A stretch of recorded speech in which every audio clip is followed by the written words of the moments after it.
This is the new Aputure Storm 80C, a small but professional RGB fixture which uses Aputure's new BLAIR-CG light engine inside.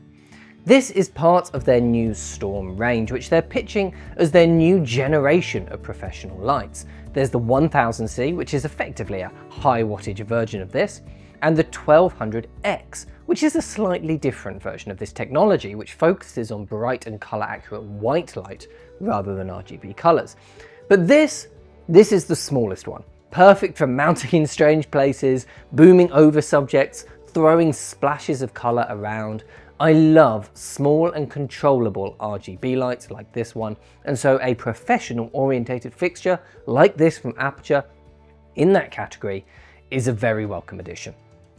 So the center of this light is really this new BLAIR-CG light engine. Now, this is effectively Aputure's version of RGB ACL, which we've seen in other lights before, but rather than red, green, blue, amber, cyan, and lime, this is red, green, blue, amber, cyan, lime, and indigo. So taking things one step further.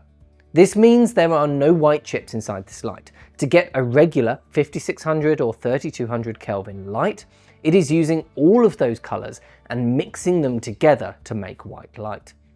Now normally, this means that the light isn't quite as bright as a regular RGB WW light, but it's often more color accurate, and it always means you get better performance in HSI mode, get richer saturation, more output when in RGB colors, and it can handle those colors that are hard to replicate with RGB WW, like yellow or purple, for example. It can now recreate 90% of the colors in the Rec 2020 color spectrum, and that is very impressive. In CCT mode, you get a wide color temperature range of 1800 to 20,000 Kelvin, with a huge degree of green magenta adjustment as well. Physically, this is definitely a professional little light. It's built really well, especially the mount on the front. It is a mini Pro-Lock mount, which is unique to this light.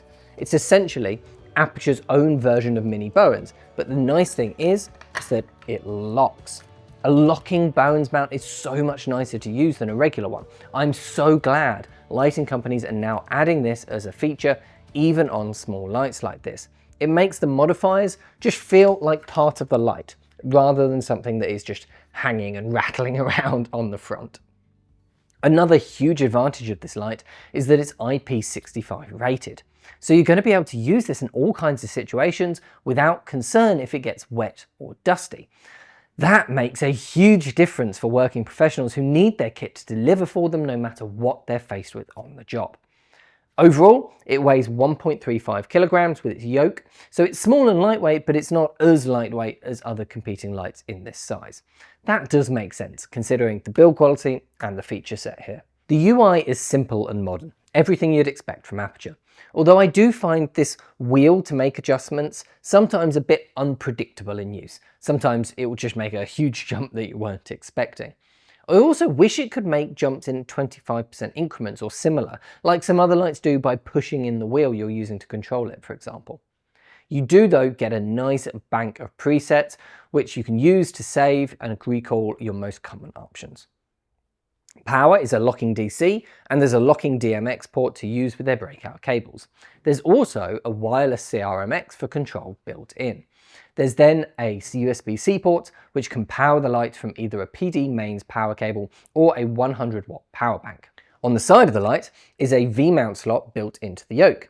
With this, you can either mount the mains power transformer like we are here, or you can use it to put a V-Lock battery into it and connect it to the light with a DTAC cable. Because the ATC has its own mini Bowens mount on the front, Aputure of course have their own range of optional accessories. This is the CF4 Fresnel, which feels like a natural partner for the light. It has a range of 15 to 40 degrees spot and flood, and has some barn doors which are easy to attach. They also have a dedicated small lantern and softbox specifically for this light. There are then a range of smaller accessories. There's a Bowens mount adapter so that you can use this with any Bowens modifiers that you may already have, the DMX breakout cable, DTAP cable, a baby pin, and then this interesting handheld bracket which replaces the yoke and gives you something that's easy to hold onto with one hand. It also has that same V-lock wedge on it so that you can easily run from batteries when you're handheld. So this is going to be good if you're physically walking around with the light, perhaps for walk and talks or moving pieces to camera, for example. Another interesting accessory is this mini lantern which is included in the box. Now I haven't really seen a light come with something like this before. It's a very small ball diffuser, almost like a light bulb. So it could be useful if you're trying to hide the light inside your scene in some way or have it replicating a practical fixture in a set. It's an unusual one, but it's nice to have. One accessory that I would love to see though is a GoPro projector, as they really help small lights like this add splashes of colour into your work. A projector is really missing here for this light, I think. So let's take a look at how the light actually performs. We tested it with our Sekonic C800 spectrometer, measured at 1 meter distance. And for reference, we compared it to the Nanlite Forza 60C, which we use for these videos, as that's probably its closest competitor, being RGB ACL and small and portable. With both lights bare with no modifiers, at 5600 Kelvin white light, the 80C is 6270 lux, while the Forza 60C is 5890 lux. So the Aputure is slightly brighter. For colour, both sit pretty close to the right colour temperature, and the Aputure 80C with its BLAIR engine appears to be slightly more colour accurate, scoring really well with SSI for daylight at 85. At 3200 Kelvin, both lights are even more colour accurate. The Aputure still has the lead with an impressive TM30 score and especially impressive 89 SSI for tungsten. Now using the included reflector massively increases the brightness of the 80C. It raises it to 18,600 at 5600 Kelvin and 17,300 at 3200 Kelvin. Now this is because it has quite a tight 35-degree beam angle, but it doesn't seem to have much of a hotspot within that, and that's good. In HSI mode, we set each light to the same hue values just to check the brightness values quickly. And this is where we saw the first real surprise of these tests. The Forza 60C seems to be consistently, significantly brighter in HSI mode than the Aputure 80C is. I guess on reflection this does make sense technically. One less colour chip means you can allocate more power to each colour chip.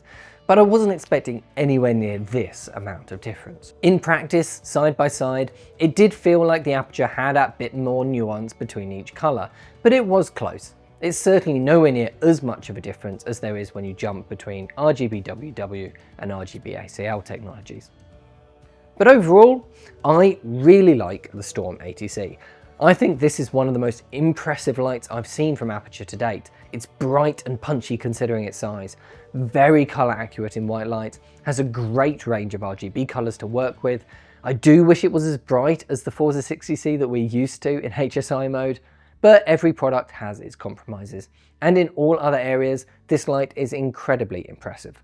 Especially physically, this locking mount is excellent, and I can see customers really loving that it is IP65 rated. But let us know what you think of the Aputure 80C, and if you'd like to buy one, then head over to ProAV and we'd be happy to help. Thanks for watching. I'll see you in the next one.